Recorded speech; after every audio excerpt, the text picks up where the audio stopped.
கோயம்புத்தூர்ல இருக்கக்கூடிய பீளமேடு அந்த சித்ரா ஏர்போர்ட் அந்த பக்கத்துல வந்துட்டு, அந்த பகுதியில வந்துட்டு நைட் டைம்ல வந்துட்டு கார்ல ஒரு பொண்ணும், ஒரு பையனும் அந்த பகுதியில போயிருக்காப்ப. அது வந்து ஆள் நடமாட்டம் இல்லாத பகுதி. ஸோ, அந்த பக்கட்டு இருக்கக்கூடிய ஒரு டாஸ்மாக் கடையில 3 அயோக்கிய நாய்ங்க வந்து சரக்கு அடிச்சுட்டு அந்த வழியா வந்த கார மறிச்சு, அந்த கார்ல ஒரு பொண்ணு, ஒரு பையன் இருந்திருக்காங்க. அவங்க 2 பேரும் ஃப்ரெண்ட்ஸு. அந்த பையன அடிச்சு போட்டு, கார் கண்ணாடிய உடைச்சுட்டு, அந்த பொண்ண வலுக்கட்டாயமா இழுத்துட்டு போயி 3 பேர் சேர்ந்து அந்த பொண்ண பாலியல் பலாத்காரம் பண்ணி இது பண்ணிட்டாங்க. அத கண்டுபிடிச்ச காவல்துறையினர் வந்து அந்த 3 அயோக்கிய நாய்களையும் சுட்டு புடிச்சிருக்காங்க. இடுப்பு கீழ கால்ல சுட்டு புடிச்சிருக்காங்க.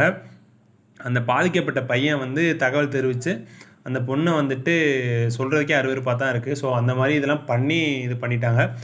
காவல்துறை வந்து உண்மையிலேயே சல்யூட் பண்ணணும். அந்த அளவுக்கு தக்க நடவடிக்கை தான் எடுத்திருக்காங்க. உண்மையிலேயே அந்த அயோக்கிய நாய்ங்க உங்க கையில கிடைச்சா நீங்க என்ன பண்ணுவீங்க? அப்படிங்கிறத கமெண்ட்ல சொல்லுங்க. இந்த மாரி வருஷம் வருஷம் நடந்துட்டே தான் இருக்கு. நம்மளும் இத பத்தி பேசிட்டே தான் இருக்கோம். ஆனா, இது வந்துட்டு ஒரு முடிவே இல்லாம தான் போயிட்டுருக்கு. உண்மையிலேயே இத பத்தி பேசுறதுக்கே மனசு கஷ்டமா தான் இருக்கு. உங்க கருத்த மறந்துடாம கமெண்ட் பாக்ஸ்ல போடுங்க. தேங்க் யூ ஃபார் வாட்சிங் திஸ் வீடியோ. மறந்துடாம நம்ம குரலுக்கு சப்ஸ்கிரைப் பண்ணி வச்சுக்கோங்க.